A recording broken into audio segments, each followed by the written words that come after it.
Bonsoir chers frères et sœurs amis croyants. Nous sommes ici au centre aéré de la BCAO pour couvrir la grande veille de prière dite 31 pour Christ que la fraternité Salomon organise ce soir.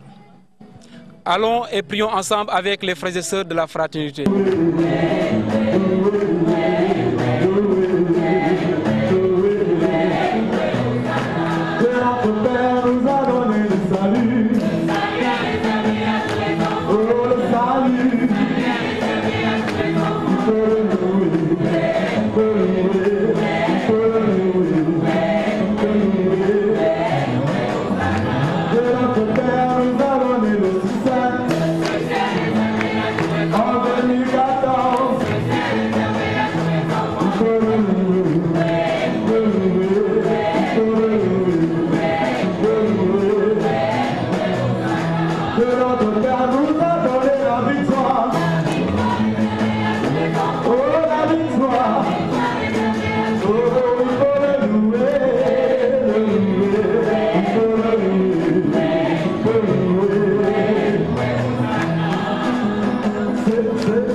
Come on,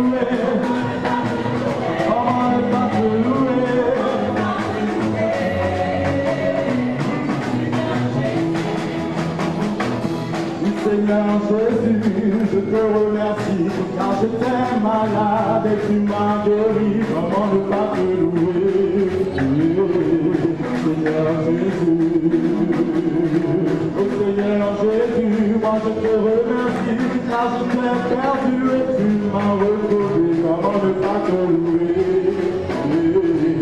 Seigneur Jésus, comment ne pas te louer.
Dieu dépose ses paroles sur les lèvres.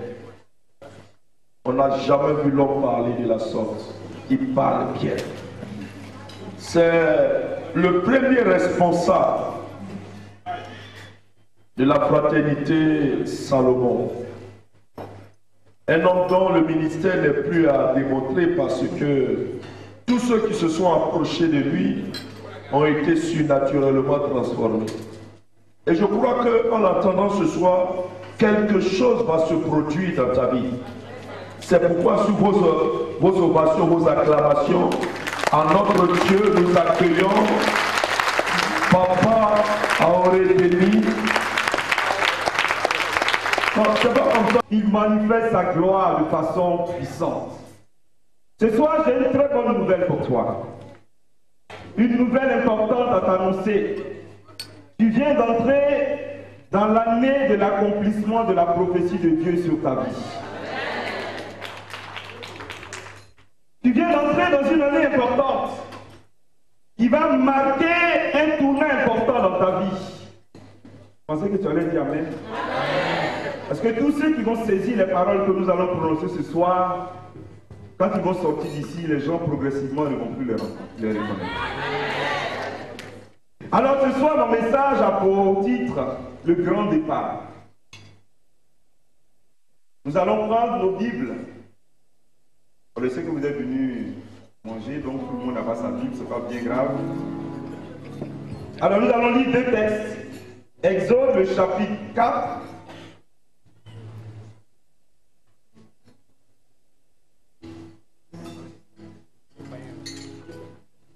La Bible nous dit: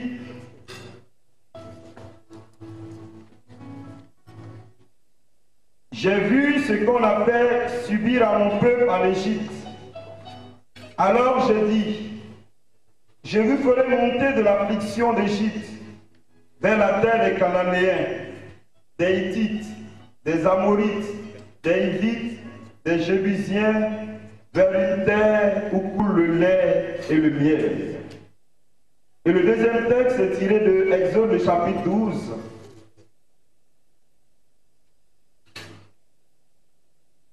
À partir du verset 28. Les Israélites partirent de Ramsès en direction de Sukkot, au nombre de près de 600 000 hommes de pied, rien que les hommes, sans compter leurs familles. Une foule mêlée monta avec eux, ainsi que du petit et du gros bétail, formant d'immenses troupeaux. Ils firent cuire la pâte qu'ils avaient emportée d'Égypte, en galettes non montées, car la pâte n'était pas levée. Cherchés d'Égypte, ils n'avaient pas pu s'attarder ni préparer des provisions de route. Le séjour des Israélites en Égypte avait duré 430 ans. Le même jour où prenaient fin les 430 ans, toutes les armées de Yahvé sortirent du pays d'Égypte. Cette nuit durant laquelle Yahvé a veillé pour les faire sortir d'Égypte doit être pour tous les Israélites une veille pour Yahvé pour toutes leurs générations. Parole du Seigneur. Bien-aimés dans le Seigneur, le peuple d'Israël a vécu en esclavage, en servitude, pendant 4 siècles, 430 ans. Ils ont vécu sur une terre où ils ont été opprimés. Ils ont travaillé pour nourrir les Égyptiens. Et un jour, Dieu vient et Dieu annonce une bonne nouvelle. Il dit, j'ai entendu le cri de mon peuple. Le cri du peuple d'Israël est parvenu jusqu'à mon oreille. Alors il dit à Moïse, va, je t'envoie, fais sortir mon peuple de la servitude et conduis-le dans un pays où coule le lait et le miel. Alors le peuple d'Israël sort ce jour-là. Imaginez une foule de 600 000 personnes, rien que les hommes, sans compter les femmes, sans compter les enfants, les troupeaux, les bêtes. C'était une foule considérable qui a vécu plusieurs générations sur une terre étrangère, asservie, humiliée, souffrant, qui prend le grand départ ce jour-là, qui sort de cette terre d'esclavage pour aller en direction d'une terre bénie que le Seigneur lui donne. Vous savez, bien aimés dans le Seigneur, chacun de nous vit beaucoup de choses difficiles. Peut-être que ta vie ne correspond pas à ce que tu aurais souhaité. Tu vis beaucoup de difficultés. Rien ne marche pour toi. Beaucoup parmi nous aujourd'hui cherchent peut-être désespérément un mari, un enfant, une femme, un emploi. Ou alors tu travailles depuis des années, mais ta condition ne change pas. Les choses autour de toi ne semblent pas évoluer comme il faut, comme il se doit. Tu ne comprends rien. Tu te demandes mais qu'est-ce qui se passe? Tu travailles mais tu ne profites pas du fruit de ton travail. Je voudrais te dire ce soir que Dieu t'annonce une terre promise. Vous savez, pour chaque homme, pour chaque femme, il y a une terre promise. La terre promise, c'est le lieu de l'élévation, le lieu de la bénédiction, le lieu où le Seigneur te sème, le lieu où tu prospères nécessairement, le lieu où Dieu te donne une qualité de vie. Vous savez, Dieu ne crée rien par hasard.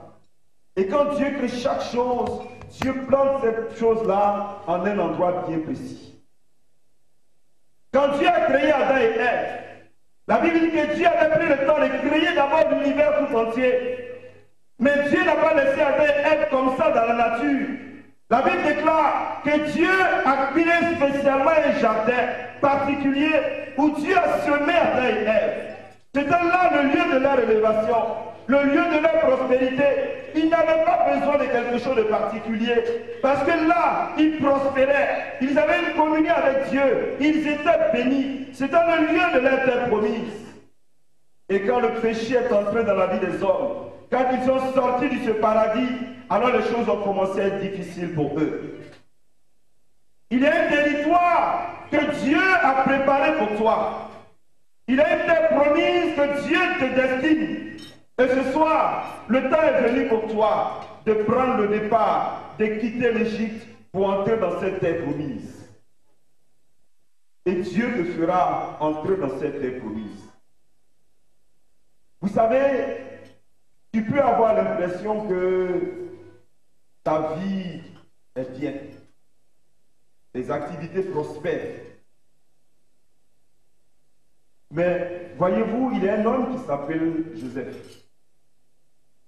qui s'appelle Moïse. Moïse était destiné à quelque chose de grand. Dieu avait sa main sur Moïse depuis son bas âge. Il a été sauvé des eaux. Dieu l'a délivré de la mort. Et Moïse, à un moment donné, a été obligé d'aller en fuite. Il était en exil. Il est allé trouver un monsieur qui s'appelait Jéthro. Moïse a vécu 40 ans avec Jéthro. Il était très apprécié de Jéthro. Au point où Jéthro lui a donné une de ses filles. Moïse s'est marié là sur cette terre étrangère.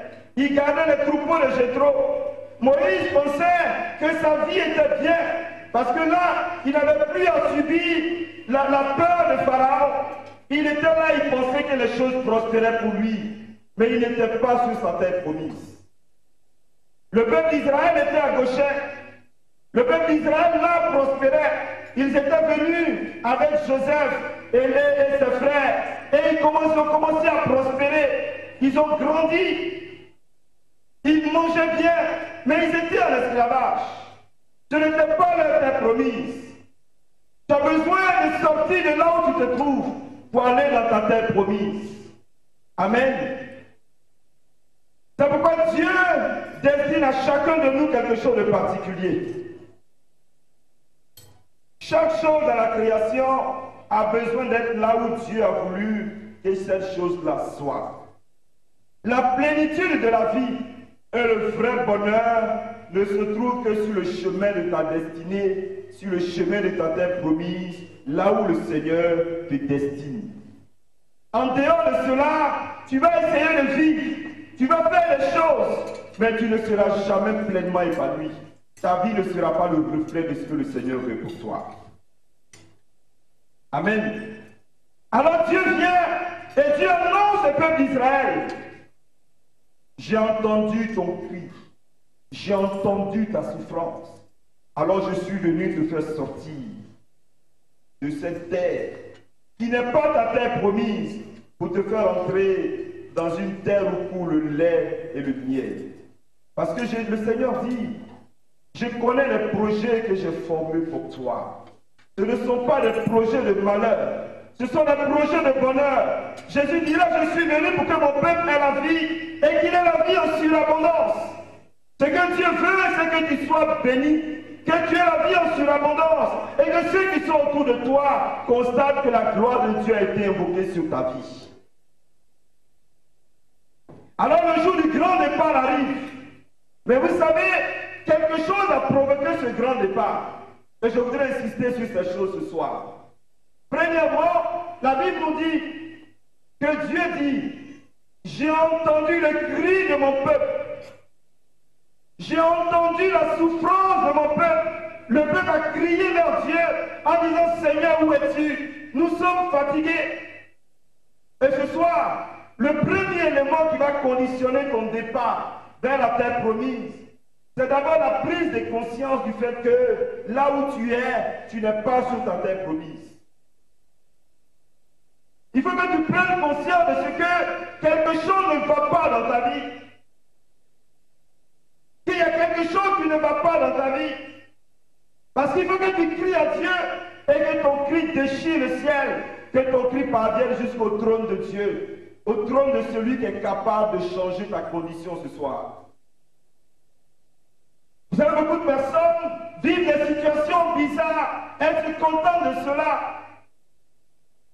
Mais j'ai une bonne nouvelle pour toi. Dieu ne veut pas que tu vives de façon médiocre. Parce que notre Dieu n'est pas un Dieu de médiocrité. Il est le Dieu de la plénitude. Il est le Dieu de la bénédiction, le Dieu de la prospérité. Il dit dans sa parole que ses enfants ne seront jamais à la queue, mais ils seront toujours à la tête. Il dit, l'or et l'argent lui appartiennent. Ce que tu touches, normalement, doit prospérer. Et les sorciers ne peuvent pas avoir une ascendance sur ta vie. Personne ne va t'empêcher d'entrer dans ce que Dieu a voulu pour toi. Alors ce que tu vis n'est pas de la volonté de Dieu. Et si tu es obligé d'aller confier ta vie à des êtres humains pour que quelque chose jaillisse de toi, c'est que tu n'es pas sur la bonne terre. Tu as besoin ce soir de prendre conscience du fait que tu dois changer de condition. Tu as besoin ce soir de prendre conscience que quelque chose doit changer dans ta vie. Et cela est important. Parce que si tu ne prends pas conscience que quelque chose ne va pas dans ta vie et que tu dois changer les conditions, que tu dois crier à Dieu, les choses ne changeront pas. Le peuple d'Israël, pendant des siècles, a vécu là en croyant qu'ils étaient bien. Il a fallu qu'à un moment donné, ils crient à Dieu en disant, Seigneur, quelque chose ne va pas, nous voulons changer les conditions. Seigneur, où est la prophétie que tu as annoncée sur nos vies? Il faut que tu prennes conscience du fait que quelque chose doit changer. Et que tu cries à Yahvé ce soir. Il faut que tu cries à Dieu. Il faut que l'année 2014 qui commence aujourd'hui, il faut qu'au ciel, ta voix déchire le ciel. Et que quelque chose se passe dans le ciel. Et que le Seigneur dise, mais quelqu'un a crié vers moi. J'ai entendu le cri de ma fille, le cri de mon enfant. Et qu'il envoie l'ange auprès de toi pour dire, qu'est-ce qui ne va pas? Parce que quand le Seigneur se lève de son trône pour toi, les choses changent. Ta condition change. La Bible dit, si Dieu est pour nous, qui peut être contre nous? Dieu, c'est lui qui a le dernier mot sur ta vie. Oh, je voudrais te dire, même si tu as 70 ans, même si tu te dis que tu es vieux et que plus rien ne pourra changer pour toi, j'ai une bonne nouvelle pour toi. Notre Dieu, il est le Dieu du temps. Il est le Dieu puissant. Même en 2 années qui te restent à vivre, Dieu peut changer ta condition au point où tes voisins ne te reconnaîtront plus. Parce qu'il est le Dieu de la gloire, le Dieu de la puissance, le Dieu de l'impossible. La deuxième chose, quand le peuple d'Israël a crié vers Dieu, quand Dieu a envoyé Moïse, Dieu a dit quelque chose d'important à Moïse. Dieu a dit ceci à Moïse, cette nuit, je vais passer et je vais frapper dans chaque famille des Égyptiens. J'enverrai l'ange exterminateur pour frapper tous ceux qui sont dans ces familles. Le premier-né de chaque famille mourra. Et le premier-né de Pharaon qui doit siéger sur le trône cette nuit-là, il mourra. Alors Pharaon sera obligé de vous laisser partir. Parce que c'est à main forte, à main puissante que je vous ferai sortir d'ici. Mais Dieu dit, je vous demande que chacun de vous prenne un agneau sans tache, que chacun y mange l'agneau, et que le sang de cet agneau soit marqué sur les portes, sur les linteaux des portes, sur les maisons, sur les entrées. Et alors, là où le sang de l'agneau sera marqué, l'ange exterminateur n'entrera pas. Frères et sœurs, quand le peuple d'Israël a fait le sacrifice de l'agneau, qu'ils ont marqué les portes, ils ont marqué leur maison du sang de l'agneau, alors que l'ange exterminateur est passé, ils ont été préservés. Alors ils ont pu sortir pendant que tout l'Égypte était en train de pleurer, et ils sont sortis en célébrant la grandeur de leur Dieu.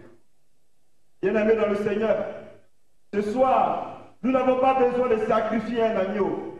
Nous avons besoin d'être marqués nous aussi du sang de l'agneau. Mais j'ai une bonne nouvelle pour toi.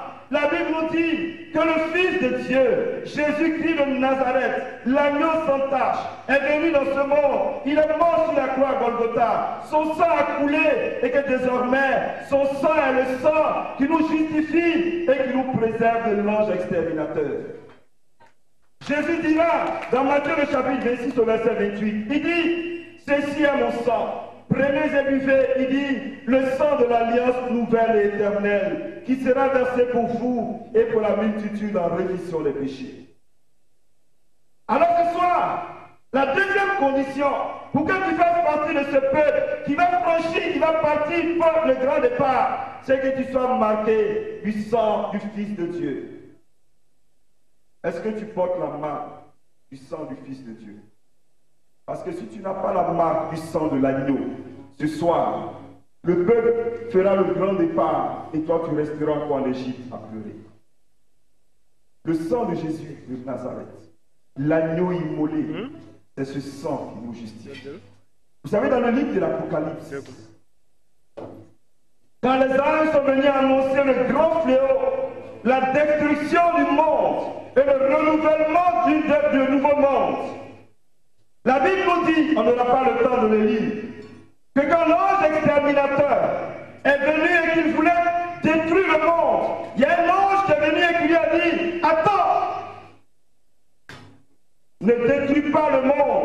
pas avant que j'ai marqué du front des fils de Dieu de la marque de l'agneau. Si tu n'as pas la marque de l'agneau, alors il n'y a pas de différence entre toi et le peuple des ténèbres. Frères et sœurs, qu'est-ce que cela signifie d'avoir la marque de l'agneau? Il te veut choisir Jésus-Christ de Nazareth. L'apôtre Pierre dira, alors qu'il venait de guérir un paralytique, et que les pharisiens l'ont convoqué pour leur demander, mais dites-nous, par quel pouvoir avez-vous guéri cet homme? Alors Saint-Pierre, rempli de l'Esprit Saint, dira, il n'y a aucun autre nom donné aux hommes par lequel ils puissent avoir le salut. Seul le nom de Jésus-Christ sauve. C'est le nom de Jésus-Christ qui a le pouvoir de changer la vie. C'est ce nom qui a le pouvoir de forcer le Pharaon à te laisser partir. Et ce soir, il te faut choisir Jésus. En dehors de lui, il n'y a point d'autre Dieu. La Bible nous dit, dans Jérémie le chapitre 17, à partir du verset 5, il dit, malheur à celui qui confie sa vie à un être humain. Si tu es obligé d'aller confier ton sort à quelqu'un qui est dans une case, dans une maison, qui prédit des bonnes nouvelles pour toi, qui t'a donné un fétiche, qui t'a donné une ceinture, qui t'a donné une bague, la Bible dit, malheur à celui qui confie sa vie à un être humain. J'ai une bonne nouvelle à t'annoncer ce soir. C'est que ce féticheur, ce marabout, et qui sais-je encore, bientôt tu entendras qu'il est mort. Mais celui qui confie sa vie à Jésus, il dit, celui qui croit en moi, même s'il meurt, il vivra. Parce que lui, Jésus, il est mort, mais le troisième jour, il est sorti du tombeau et il est vivant à jamais. Pourquoi veux-tu aller confier ta vie à un être humain, un pauvre mortel? Bientôt les hommes l'accompagneront au cimetière. Confie ta vie à celui qui ne meurt pas, Jésus-Christ de Nazareth. Il est le Dieu immortel. Il est capable de changer ta condition ce matin. Vous savez, la Bible nous parle de l'histoire d'un homme qui s'appelle Lazare.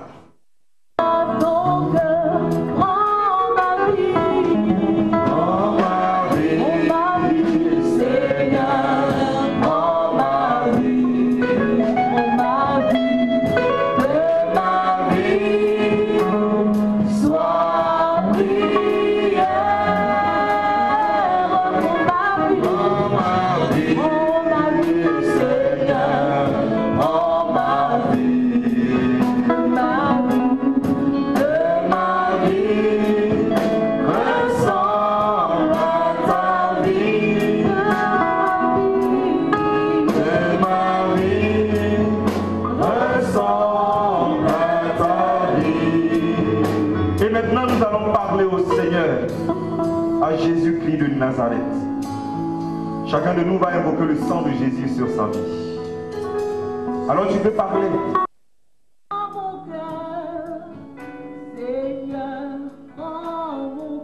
Est-ce que tu as nommé toutes les choses que tu veux quitter ce soir? L'Esprit divin viendra mettre sur ton cœur. Il y a des choses importantes que tu as mis quelque part que tu dois laisser. Alors dis, Seigneur, je renonce à telle chose, je renonce à telle chose, je renonce à telle chose. Parle au Seigneur et dis-lui cela.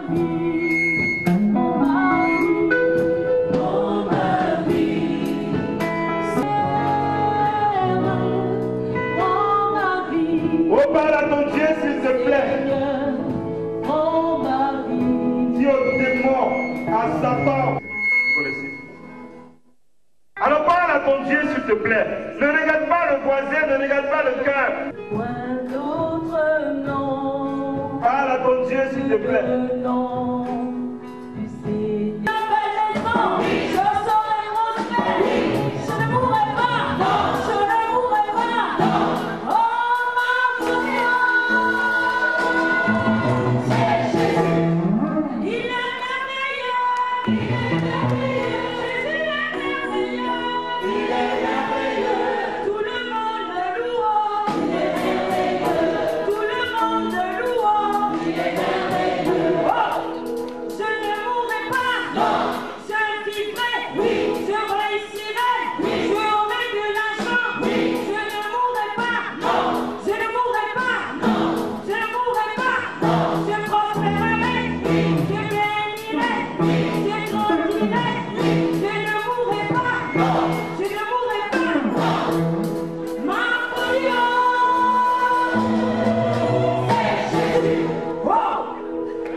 Le verset 25, je le lis au nom de Jésus-Christ.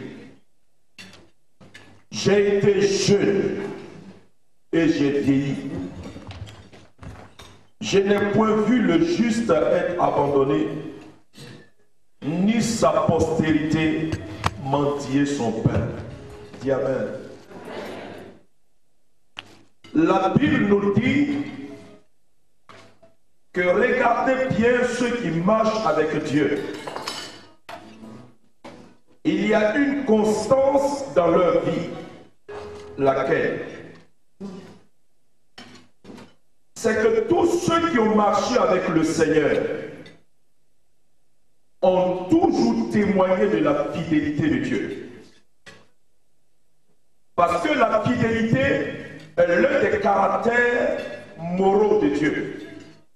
Autrement dit, c'est ce caractère qui dit que Dieu est ce qu'il est. Dans Jean chapitre 17, le 3e verset, la Bible dit une vérité que je voudrais partager avec vous. La vie éternelle, c'est de connaître Dieu. Et le connaître, c'est de l'apprécier dans ce qu'il est. Or, ce qu'il est ressort de son caractère. Et ce caractère est tellement fondamental que je voudrais vous inviter à réfléchir dans cette exhortation. Souvent, nous ne savons pas dire merci à Dieu.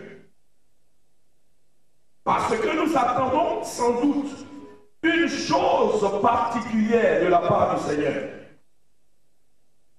Et nous faisons fi de tout ce que Dieu a pu faire et réaliser pour nous. Certains d'entre nous, ici, pouvaient ne pas voir l'année nouvelle. Et pourtant, Dieu a été généreux et ils sont au milieu de nous. Peut-être, tu as été gravement malade tout au long de cette année. Mais à l'aurore de cette nouvelle année, tu as retrouvé la santé. Mais au-delà de tout ce que Dieu a pu faire, tu attendais l'accomplissement d'une prophétie, une promesse que jusqu'à là tu n'as pas encore vue. Ce qui fait que tu ne sembles pas être concerné lorsqu'on dit sachons être reconnaissant à Dieu. Mais je vais t'annoncer une vérité. Il y a que Dieu est fidèle dans ce qu'il dit et dans ce qu'il fait. J'étais avec un de mes fils qui a travaillé dans une grande boîte de la place. Il travaillait RDC, comment on appelle ça? République démocratique du Congo. Il a occupé une grande fonction et voilà, il perd son emploi. Et il a cherché. Et pourtant, c'est un homme qui avait un très bon cœur, généreux. Et il était découragé parce que voilà, qu'une nouvelle année arrive, il devait encore rentrer dans cette nouvelle année avec beaucoup de désespoir. Et il est venu, on a parlé. Je lui ai dit ceci. Je n'ai ni or ni argent à te donner. Mais je sais une chose. C'est que Dieu, il est fidèle. Cela signifie qu'il tient ses promesses. Quand il fait une promesse, il prend un engagement, il va jusqu'au bout. Je lui ai dit, regarde simplement. Comme je dis à une personne, il reste quelques minutes, il sera une nouvelle année pour toi. Peut-être jusqu'à là, tu n'as encore rien vu. Mais tu ne sais pas que dans les 2 ou 3 minutes, ton histoire peut basculer positivement. C'est ce qui fait qu'il est Dieu. Et ce frère, avant que je n'arrive ici, on m'appelle et on me fait savoir qu'il vient d'être embauché dans une grande société de la place. Mon âme était dans l'allégresse et j'ai vu que mon Dieu était fidèle, comme il sera fidèle encore ce soir dans la vie de beaucoup de personnes ici. David, il était le cadet d'une famille. De tous ses frères, il était celui qui n'était pas considéré miséré. Lorsqu'on cherchait un roi, le propre père de David n'avait pas misé sur lui. Parce que lorsqu'il a fait l'énumération de ses fils, il n'a pas mentionné le nom de David. C'est le sacrificateur Samuel qui a dit, mais tu ne peux pas m'avoir donné une prophétie pour ta famille qui ne se trouve pas cette personne. C'est là son père va se souvenir qu'il avait un fils qui était au champ. Car il avait oublié que la pierre qu'on rejetait les bâtisseurs, c'est cette pierre-là que Dieu utilise pour faire la pierre principale. Et il a dit ceci, tant que David ne vient pas, on ne se mettra pas en table. Et je veux dire à quelqu'un, vous savez, vous êtes souvent les personnes dont Dieu a choisi pour changer le cours des événements d'une famille, d'une nation. Mais Dieu vous cache jusqu'au moment opportun pour que votre étoile soit révélée. Et Dieu le dit ce soir, peut-être que tu ne voulais pas venir, mais c'est parce que Dieu veut révéler ton étoile pour que ceux qui ne comptaient pas sur toi, ceux qui disaient comme ils ont dit à Jésus, qu'est-ce qui peut sortir le bon de Nazareth? Mais c'est de Nazareth qu'est sortie la vie éternelle. C'est de ta vie que va jaillir l'espérance pour beaucoup de nations. C'est pourquoi tu vas te mettre debout. Parce que ce que tu vas dire, ce que tu vas déclarer, c'est ce qui va s'accomplir. La parole de Dieu est une sémence, elle est puissante, elle a un caractère prophétique. Pourquoi nous disons que la parole a un caractère prophétique? Parce que ce qu'on annonce, c'est ce qui arrive. Il dit la prophétie court, mais elle s'accomplira un jour. Peut-être ce n'est pas aujourd'hui, ce n'est pas demain, mais je suis sûr d'une chose, ce qui sera dit ce soir sur ta vie, c'est ce qui va s'accomplir. C'est pourquoi tu vas te tourner. Si vous êtes un couple, tu vas te tourner vers ta femme. Si tu n'es pas venu avec ton mari, ce n'est pas un problème. Tourne-toi avec quelqu'un. On ne sait jamais. Ton voisin peut être l'accomplissement de la prophétie de Dieu pour ta vie. On ne sait jamais. C'est pourquoi le groupe musical va commencer à nous prendre un chant qui magnifie la gloire de Dieu. Et pendant que nous sommes en train de chanter, librement sous l'inspiration de l'Esprit de Dieu, tu vas commencer à prophétiser. Mais il faut signer ta prière par le nom de Jésus, qui est le détonateur pour faire partir le projectile, pour affecter la vie de celui qui sera en face de toi. Et tout ce que tu vas dire, je te le dis en cette nuit, verra son accomplissement dans la vie de celui à qui tu parles. Et lève la voix et commence à prophétiser. Il est déjà parfait.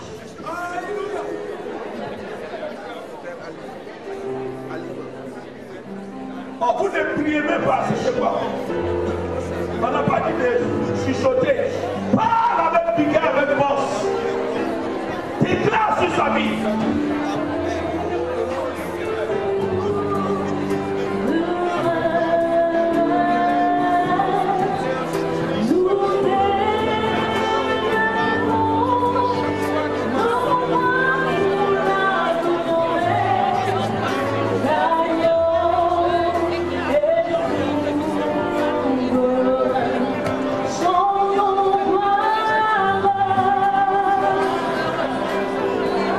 Oh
vais relâcher une parole sur votre vie.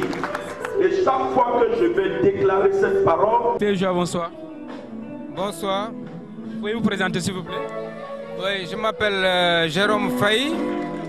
Je suis le responsable du ministère communication de la fraternité chrétienne Salomon de Dakar. Pouvez-vous nous parler un peu de l'histoire de cette fraternité?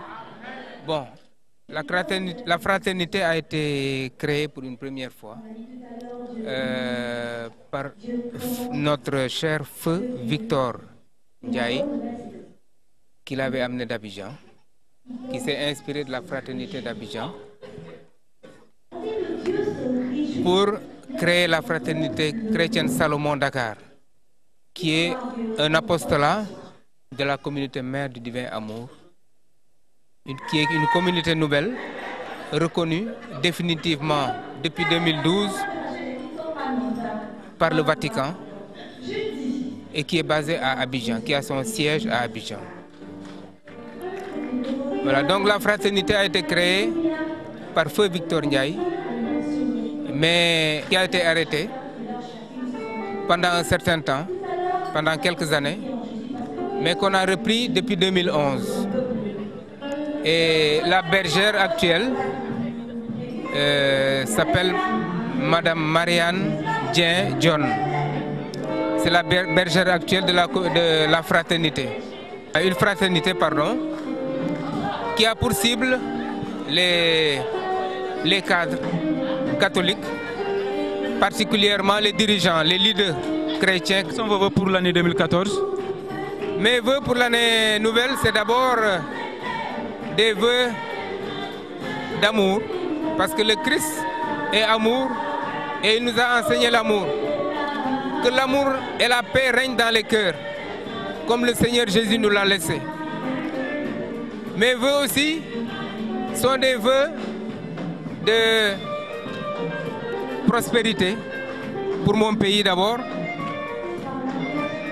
des vœux aussi d'élévation spirituelle pour tous les membres de notre fraternité Salomon, des vœux d'élévation spirituelle, des vœux de prospérité financière et matérielle, et surtout que la fraternité s'agrandisse par de nouveaux cibles, parce que c'est notre but d'avoir le maximum de cadres leaders qui soient touchés par la parole de Dieu et qui viennent s'intégrer dans notre fraternité. Merci beaucoup, monsieur. Merci, je vous remercie à vous aussi. Bonsoir, madame. Bonsoir. Pouvez-vous vous présenter, s'il vous plaît? Donc, je suis Madame Diop, Angelita Mendy. Vous êtes membre de la fraternité Salomon? Oui, je suis membre de la fraternité Salomon. Pouvez-vous nous dire en quelle année vous avez intégré cette fraternité? Depuis 2012. Qu'est-ce qui vous a poussé à intégrer la fraternité Salomon? J'ai intégré la fraternité Salomon dans un souci d'améliorer ma vie de prière. Donc c'est dans ce cadre-là que j'ai intégré la fraternité, parce que nous prions tous les 15 jours et c'est une façon pour moi de plus me rapprocher de Dieu, d'apprendre un peu plus dans ma religion et de pouvoir un peu plus pratiquer. Et c'est une façon aussi de m'engager dans ma vie de chrétienne, de donner ma vie à Jésus et de travailler pour sa grande gloire. Quels sont vos sentiments pour la veille de ce soir? Donc pour moi, la veillée de ce soir, elle est une occasion de bénir le Seigneur, de lui rendre grâce pour toutes les bénédictions que nous avons reçues au cours de cette année 2013. Et une autre façon également de lui confier les projets pour 2014 et de lui demander de nous garder, de nous bénir également pour 2014. Vos vœux pour l'année 2014? Pardon? Les vœux pour l'année 2014. 2014, beaucoup de paix, surtout en Afrique. Nous avons beaucoup de guerres dans les pays au Sud-Soudan, en République centrafricaine, au Mali, peut-être en Syrie également. Donc pour moi, pour 2014, le monde a besoin de paix. Donc c'est ce que je souhaite, beaucoup plus de paix dans le monde pour 2014. Merci beaucoup, madame. Merci. Paix et joie, mon frère. Amen. Le nom c'est comment? Michel Dien. Michel Dien, aujourd'hui c'est le 31 pour Christ que la fraternité Salomon organise. Quelles sont vraiment cette joie qui vous anime? Mais je dis c'est magnifique parce que c'est la meilleure manière de célébrer Dieu. Dans la paix, dans la joie, en le chantant, parce que nous sommes au seuil d'une nouvelle année. Et pour entrer dans cette nouvelle année, spirituellement, il nous faut prendre les portes de cette année. Et ce n'est que comme ça que Dieu nous permet d'y entrer avec toutes les bénédictions qui nous sont promises dans Deutéronome 28. Maintenant, quel est le message lancez-vous à tous les pères de famille qui peut-être n'ont pas eu la chance d'être là parmi nous? Oui, c'est de célébrer chacun chez lui, selon ses moyens, selon sa générosité, mais en n'oubliant pas que d'abord, c'est à Dieu qu'il faut rendre grâce, parce que c'est Dieu qui nous donne d'entrer dans une nouvelle année. Maintenant, vos vœux pour l'année 2014? Ce que je souhaite pour le Sénégal et pour mes compatriotes sénégalais, c'est vraiment beaucoup de paix, parce que notre pays en a besoin.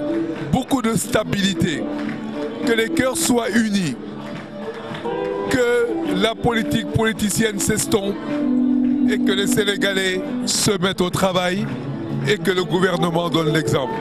Et je crois qu'on ira de l'avant. Vos vœux pour l'année 2014? Mes vœux, c'est que la croissance, la prospérité et le bonheur soient là pour tous les Sénégalais. Merci beaucoup, monsieur. C'est moi qui vous remercie. Bonsoir, madame. Bonsoir, monsieur. Le nom, c'est comment? Madame Gay Marie-Pierre Diop. En cette nouvelle année 2014, quel message lancez-vous à toutes les mamans qui vous regardent? Le message que je lance aux mamans, c'est que je leur souhaite en cette année 2014 que les portes de bénédiction soient tapées dans leur vie, dans leur maison, pour l'éternité, et qu'elles les poursuivent pour elles et leurs enfants. Je prie aussi les mamans de se lever pour travailler pour Dieu, pour travailler pour le Christ, parce que le champ est grand et Dieu a besoin de nous. Il est pressé pour que son règne arrive sur la terre. Un témoignage. Je rends grâce à Dieu de m'avoir saisi, moi, parce que je ne suis qu'un avorton. Et Dieu m'a touché. Il m'a touché au plus profond de moi-même. Je lui ai donné ma vie parce que c'est lui qui m'a choisi le premier et je me suis laissé choisir. Je rends grâce à Dieu pour tout ce qu'il a fait pour moi en 2013. Je lui rends grâce aussi pour ce qu'il n'a pas fait pour moi, parce que tout est voie de Dieu. Et je sais qu'en 2014, c'est une année de victoire et de résurrection pour moi et pour toutes les femmes de Salomon et tous les membres de Salomon et le groupe d'intercession. Je rends grâce à Dieu pour ce qu'il a fait aujourd'hui pour toutes les personnes ici présentes. Parce que nous savons que 2014, à la fin de 2014, nous allons témoigner de la grandeur de Dieu dans notre vie. Merci Seigneur. Merci beaucoup, madame. Je vous en remercie.